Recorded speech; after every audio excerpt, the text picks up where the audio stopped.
Hello दोस्तों, इस वाले वीडियो में मैं आपको इटली के शेंगेन वीज़ा एप्लीकेशन की पूरी प्रोसेस समझाने वाला हूँ। जो जो डॉक्यूमेंट आपको चाहिए होंगे उनकी पूरी डिटेल में जानकारी दूंगा और कई ऐसी बातें बताऊंगा जिनसे आप वीज़ा एप्लीकेशन प्रोसेस में गलतियों से बचें। इस वीडियो को अगर आपने एंड तक सुना तो आप इटली के वीज़ा एप्लीकेशन की पूरी प्रोसेस खुद से कर सकते हो। बाकी फिर भी अगर आपको मुझसे फ़ाइल रेडी करवानी हो तो आप मुझे कॉल कर लेना। मेरा फ़ोन नंबर मैं इस वीडियो के डिस्क्रिप्शन और पिन की गई पहली कमेंट में दे के रखूँगा। पिछले 1 साल में सैकड़ों शेंगेन वीज़ा मैंने लोगों के अपने काम के थ्रू दिलवाए हैं। उन्हें आप इस यूट्यूब चैनल के कम्युनिटी सेक्शन में जाके चेक भी कर सकते हो। देखिए, इटली की जो शेंगेन वीज़ा एप्लीकेशन प्रोसेस है वो बाकी कंट्री जो यूरोप के बाकी कंट्रीज़ हैं उनकी शेंगेन वीज़ा एप्लीकेशन प्रोसेस से एक मायने में काफ़ी ज़्यादा डिफरेंट है। और वो ये कि यहाँ पे ज्यूरिसडिक्शन का इशू होता है। मतलब ये नहीं कि कोई भी आदमी इंडिया के किसी भी सेंटर में अप्लाई कर दे। जो नॉर्थ इंडिया के अलग अलग स्टेट्स में रहने वाले लोग हैं जो पिछले 6 महीने से यहाँ रह रहे हैं, उनकी फ़ाइल दिल्ली और उसके आसपास के जो सेंटर्स हैं जैसे कि जालंधर, चंडीगढ़ और शायद जयपुर भी, इन सब में ही आएगी। जो ईस्टर्न इंडिया में रह रहे हैं जैसे बिहार, वेस्ट बंगाल या नॉर्थ ईस्ट की अलग अलग स्टेट्स, इन सब में रह रहे हैं, सिक्किम वगैरह में, उनकी फ़ाइल केवल कोलकाता ही आएगी। और जो साउथ इंडिया के अलग अलग सेंटर्स में रहने वाले लोग हैं जो पिछले 6 महीने से यहाँ रह रहे हैं जैसे कि महाराष्ट्र, कर्नाटका या केरला और तमिलनाडु वगैरह, इनकी फ़ाइल मुंबई ज्यूरिसडिक्शन में आती है, तो मुंबई में ही इनकी फ़ाइल आएगी। तो आपको सबसे पहले ये देखना है कि आप एड्रेस आपका चाहे कहीं का भी हो पासपोर्ट पे, आप सबसे पहले ये देखो कि पिछले 6 महीने से आप कहाँ रह रहे हो। उसी से आपकी ज्यूरिसडिक्शन डिसाइड होगी और उसी के हिसाब से आपको वीज़ा अप्लाई करना है। तो आपको सबसे पहले ये देखते हुए VFS इटली की वेबसाइट पे जाके, अगर नॉर्थ से हैं तो VFS इटली दिल्ली वाली चेकलिस्ट डाउनलोड करो, ईस्ट से हैं तो VFS इटली कोलकाता की और चेकलिस्ट डाउनलोड होगी, और साउथ से हैं तो VFS इटली मुंबई की चेकलिस्ट डाउनलोड होगी। अब ये जो चेकलिस्ट हैं मोर और लेस सेम है, पर कुछ बहुत बड़े बड़े डिफरेंस हैं। और एक फैक्टर तो इतना ज़्यादा इम्पॉर्टेंट है कि अगर आपने इस पे ध्यान नहीं दिया तो बहुत बड़ी गलती हो जाएगी आपसे। अगर आप कोलकाता की साइड से हैं, मतलब आप बिहार से हैं या वेस्ट बंगाल से हैं या नॉर्थ ईस्ट की अलग अलग स्टेट से जैसे सिक्किम और इधर वाली जो है असम की साइड वाली, तो मैं सजेस्ट करूँगा कि आप इटली में अप्लाई बिल्कुल भी मत करो, बिल्कुल नहीं। उसकी वजह ये है कि लोग सोचते हैं कि जैसे बाकी कंट्रीज़ की होती होगी वो ऐसे ही पहुँच जाते हैं। वहाँ जाके उनको एक बहुत गंदा वाला शौक दिया जाता है कि जितना भी इंटरनल ट्रांसफ़र है यूरोप के विद इन ट्रैवल करने का, वो सारा का सारा आपको कंफर्म्ड एंड पेड दिखाना है। यहाँ तक कि अगर आपकी फ़्लाइट दिल्ली से है और आप कोलकाता में अप्लाई कर रहे हो तो कोलकाता से दिल्ली जाने की फ़्लाइट और दिल्ली से कोलकाता आने की फ़्लाइट या ट्रेन, उस जर्नी की भी टिकट आपको लगानी है। और लोग पहले से इंटरनल ट्रांसफ़र की बुकिंग करा के जाते नहीं हैं, तो वो बेचारे वहाँ जल्दी से 1 घंटे के अंदर आनन फानन में अपनी टिकट्स बुक कराते हैं।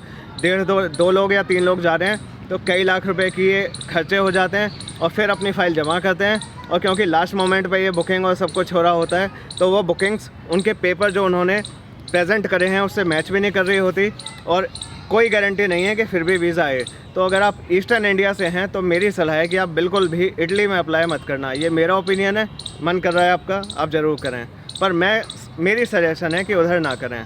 अब आता हूँ मैं साउथ वाले सेंटर्स पे। मुंबई का यहाँ पे भी अलग मैंने दिक्कत फेस करी है, क्योंकि मैं तो बहुत सारे लोगों की फ़ाइलें तैयार कराई हैं, तो हमें दूसरों की गलतियों से सीखना है। तो जो साउथ वाली सेंटर्स हैं मुंबई के, अभी एक की फ़ाइल जमा करी थी मैंने, करीब 2 महीने बाद उसका वीज़ा का रिज़ल्ट आया। तो अगर आप साउथ इंडिया से हैं तो मुंबई में अप्लाई करना इस वजह से सही नहीं है कि वहाँ पे अक्सर मैंने देखा है कि बहुत टाइम लग जाता है वीज़ा का रिज़ल्ट आने में, जबकि दिल्ली पे अभी बाद में आऊँगा। दूसरा, इनकी जो चेकलिस्ट है इसमें साफ साफ लिखा हुआ है साउथ इंडिया के भी कि आपको इंटरनल ट्रैवल जो है सारा वो दिखाना है।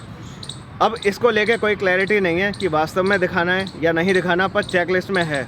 तो अगर आप सेफ़ प्ले करना चाह रहे हैं तो मैं सजेस्ट करूँगा कि इटली साउथ मुंबई के जो ज्यूरिसडिक्शन है वो लोग भी इटली में अप्लाई ना करें। अब आता हूँ तीसरे, दिल्ली वाले पे। दिल्ली वाला बिल्कुल सेफ़ है। अगर आप नॉर्थ इंडिया के अलग अलग स्टेट्स में हैं जैसे दिल्ली, पंजाब, हरियाणा, जम्मू कश्मीर या राजस्थान या मध्य प्रदेश, ये सारी जो स्टेट्स हैं, या उत्तर प्रदेश, इन लोगों की फ़ाइल दिल्ली आएगी। यहाँ ये मेरे को बड़ा सही सेंटर लगता है। मैंने अब तक अपनी खुद के जितनी भी बार वीज़ा लिए हैं 2 दिन में रिज़ल्ट दिया है हमेशा, चाहे मैंने किसी भी साल में वीज़ा अप्लाई किया हो। और दूसरे लोगों के भी कराता हूँ, उनके भी अक्सर 2-3 दिन के अंदर घर पे पासपोर्ट वीज़ा के साथ आ जाता है। तो बहुत फास्ट इनकी प्रोसेसिंग है। इंटरनल ट्रैवल ट्रांसफ़र बिल्कुल नहीं चाहिए और मेंशन भी नहीं है इनकी चेकलिस्ट में। तो इनके लिए इटली में अप्लाई करना बिल्कुल सही है। देखिए, इटली के शेंगन वीज़ा लेने का मतलब है कि आप ना सिर्फ इटली बल्कि यूरोप के टोटल 27 शेंगन कंट्रीज़ में भी जा सकते हो और कुछ नॉन शेंगन यूरोपियन कंट्रीज़ में भी जा सकते हो। आपको बस इस बात का ख्याल रखना है कि जो ट्रैवल प्लान आइटनरी आप दिखा रहे हो वीज़ा एप्लीकेशन में, उसमें इटली का स्टे सबसे लंबा होना चाहिए compare to any other Schengen country. तो आप सबसे पहले एक ट्रैवल प्लान लिखें, मेक श्योर कि इटली का स्टे लॉन्गर होना चाहिए किसी भी दूसरे शेंगन कंट्री के मुकाबले, और फिर आप इटली के लिए अप्लाई करें। तो सबसे पहले आप VFS इटली की वेबसाइट पे जाएं और वहाँ पे अपना अपॉइंटमेंट बुक करें। अपॉइंटमेंट बुक करने का मतलब है कि उस पर्टिकुलर डेट को उस टाइम पे उस सेंटर में जाके आप अपने सारे डॉक्यूमेंट्स जमा करके आओगे। वो सेंटर आप वही चूज़ करना जो आपके जुरिसडिक्शन में फॉल करता हो। तो अब कौन कौन से डॉक्यूमेंट चाहिए? सबसे पहले आप एक ट्रैवल प्लान लिखो, उस प्लान में इटली का स्टे सबसे लंबा होना चाहिए। फिर आपको उस प्लान के अकॉर्डिंग सबसे पहले होटल बुक कराने हैं। आप booking.com या अगोडा से free of cost confirmed booking करा सकते हो और उसकी पेमेंट की रिक्वायरमेंट नहीं है। बहुत लोग कहेंगे कि पेड होटल चाहिए होते हैं वरना वीज़ा नहीं आता, ऐसा कुछ नहीं है। मैं इतने वीज़ा करा चुका हूँ, सभी लोग booking.com के वाउचर लगा रहे हैं और वो बिल्कुल सफिशेंट है, वो काफ़ी है। दूसरे नंबर की स्टेप है फ़्लाइट बुकिंग। अगर आपको लग रहा है कि आपका प्रोफाइल बहुत अच्छा है और आपने डॉक्यूमेंटेशन बहुत अच्छी की है और आप चाह रहे हो कि टाइम से बुकिंग हो जाए तो सस्ती फ़्लाइट मिल जाएगी, तो आप पेड फ़्लाइट लगा सकते हो। लेकिन ऐसा कोई रिक्वायरमेंट नहीं है कि पेड होगी बुकिंग तो ही आपका वीज़ा आएगा। डमी फ़्लाइट से भी वीज़ा आते हैं। मैं जो फ़ाइलें तैयार कर रहा हूँ 95% से ज़्यादा केसेस में मैं डमी फ़्लाइट ही लगाता हूँ और सबके वीज़ा आ रहे हैं। तीसरे नंबर पे आपको ट्रैवल इंश्योरेंस बुक कराना है। बहुत ही आसान है, गूगल पे टाइप करना शेंगन ट्रैवल इंश्योरेंस। बहुत सारी कंपनी है, कोई भी कंपनी जो आपको सूट करती है आप उस कंपनी को चूज़ करें। मिनिमम $50,000 सम इंश्योर्ड होना चाहिए, किसी को नॉमिनी बनाएं, सारी डिटेल भरें, लास्ट में पेमेंट करके पॉलिसी आ जाएगी, उसका भी प्रिंट आउट लगेगा। इनकम टैक्स रिटर्न आपका पिछले 3 साल का चाहिए। फिर आपको एक वीज़ा एप्लीकेशन फॉर्म भरना है। इटली का वीज़ा एप्लीकेशन फॉर्म ऑनलाइन नहीं होता, ऑफलाइन होता है। आप VFS इटली की वेबसाइट पे जाना, वहाँ से आपका फॉर्म डाउनलोड हो जाएगा। आप उसे पेन से भी भर सकते हो या अपने लैपटॉप पे टाइप भी कर सकते हो और सही तरीके से आप उसे भरें। कम से कम 32 पॉइंट होते हैं, ठीक तरीके से भर के आपको उसे जमा करना है। अगर आप सैलरीड हैं तो आप अपनी कंपनी से NOC लें छुट्टियों के लिए, जिसमें सारी ट्रैवल डेट्स कवर्ड हों, कंट्रीज़ के नाम भी कवर्ड हों और प्रॉपर्ली नो ऑब्जेक्शन जैसा कुछ लिखा हो, और एड्रेस करना है उस कंट्री के वीज़ा ऑफिसर के नाम, और वो NOC ओरिजिनल में जाएगा।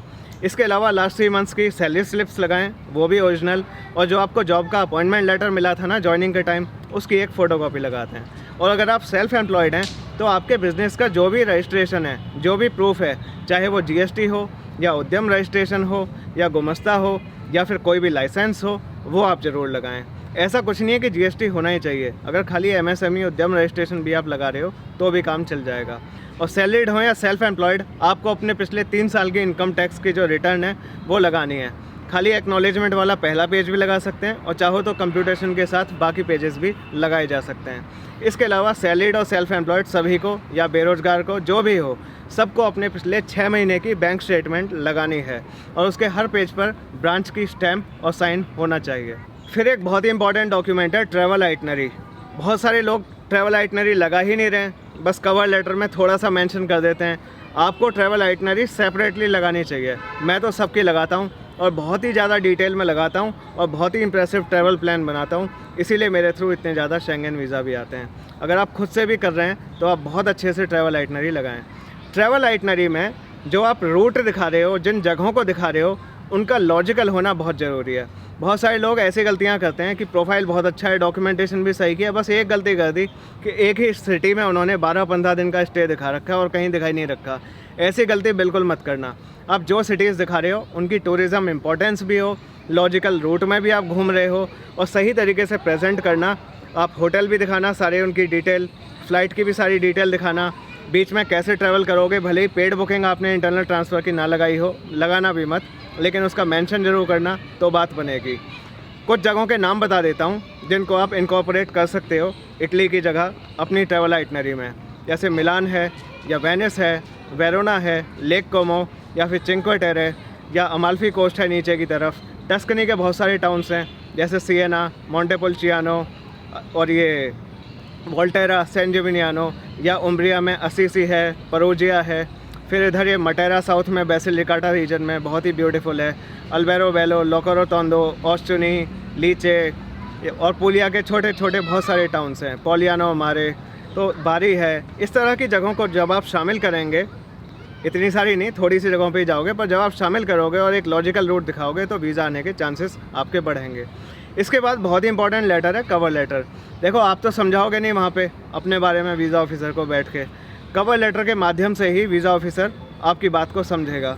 तो आपको कवर लेटर के थ्रू वीज़ा ऑफिसर को ये विश्वास दिलाना है कि मेरे पास सफिशेंट फंड्स भी हैं और मेरी इंटेंशन वाकई में घूमने की है।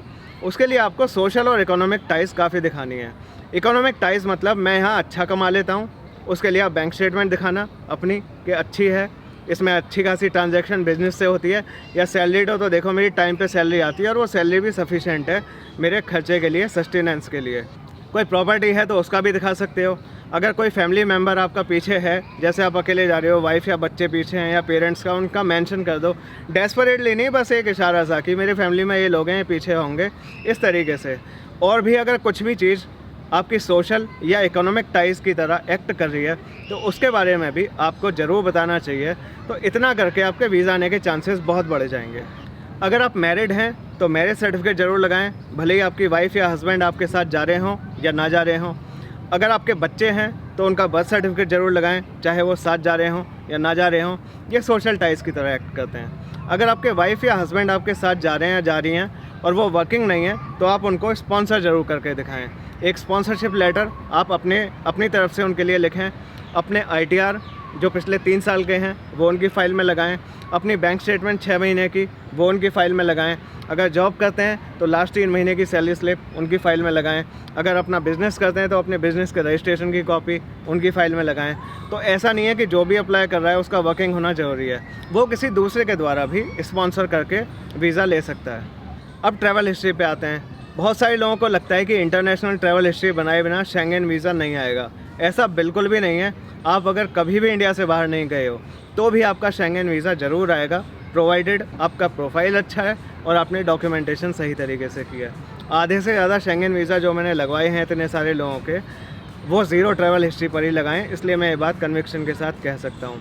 लेकिन अगर आपका पास्ट में शेंगेन वीज़ा आया हुआ है तो उससे डेफिनेटली आपको एडवांटेज मिलेगा और आप उसकी एक कॉपी भी ज़रूर लगाएं। बाकी जितने भी आपके वीज़ा स्टिकर्स हैं अदर दैन शेंगेन, उनकी कॉपी लगाने की कोई ज़रूरत नहीं है। फिर अगर आप स्टूडेंट हैं और अपना वीज़ा अप्लाई कर रहे हो या आपका बच्चा आपके साथ ट्रैवल कर रहा है और वो स्टूडेंट है, तो स्टूडेंट्स को एक NOC छुट्टियों के लिए ज़रूर लेना है अपने स्कूल या कॉलेज से। फिर अगर आपका माइनर बच्चा आपके साथ ट्रैवल कर रहा है और जो उसका अदर पेरेंट है वो ट्रैवल नहीं कर रहा है, तो जो सेकंड पेरेंट है, चाहे उसके मम्मी हो या पापा, उनसे एक नोटराइज्ड फॉर्म में वीज़ा ऑफिसर को एड्रेस करके एक NOC ज़रूर लेना है कि अदर पेरेंट को कोई ऑब्जेक्शन नहीं है आपके बच्चे के आपके साथ जाने से। अगर आपके पास क्रेडिट कार्ड है तो उसकी 1 महीने की स्टेटमेंट लगा दो। CA रिपोर्ट वैल्यूएशन अगर आप लगाना चाहते हो प्रॉपर्टी की तो लगा दो, वरना ऐसी कोई रिक्वायरमेंट नहीं है। पासपोर्ट के पहले और आखिरी पेज की फ़ोटोकॉपी लगेगी। आधार कार्ड, पैन कार्ड की फ़ोटोकॉपी लगा दो और एक आध कोई डॉक्यूमेंट होगा, बस ले दे के। यही कुछ डॉक्यूमेंट हैं जो लगेंगे। अगर आपने सही तरीके से वीज़ा अप्लाई किया है ज़रूर वीज़ा आएगा। इटली बहुत ही ज़्यादा ब्यूटीफुल कंट्री है यूरोप का, मेरा पर्सनली मोस्ट फेवरेट है पूरे यूरोप में। अगर आपको मुझसे शेंगेन वीज़ा की फ़ाइल तैयार करानी हो आप मुझे कॉल कर लेना। मेरा फ़ोन नंबर मैं इस वीडियो के डिस्क्रिप्शन और पिन की गई कमेंट में दे के रखूँगा। Thanks for watching this video till the end.